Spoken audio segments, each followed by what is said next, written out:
Okay, now we're going to talk about the piping and the valves and how the water is brought into the pool through the pump and filter and then returned back. So we're going to start here with the valve, suction valve manifold. There's three places that the water enters the pool. That's the main drain, pool cleaner, and the skimmer. That's where the water is drawn into the pump. So that water flows in through here into the pump.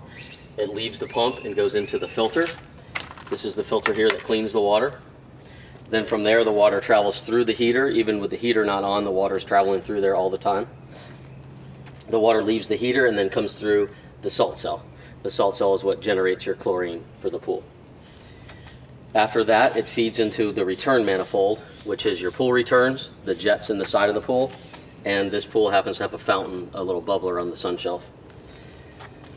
Then on the other side of this manifold we have what's called spa jets, and that is off, and that's controlled by your remote. So this valve and this valve are controlled electronically to operate your spa. So there's really no manual controls to that component. We talked about the skimmer, pool cleaner, and main drain adjustments when you do the pool cleaner, and that's the only time you would ever need to mess with those valves is if you're doing the pool cleaner.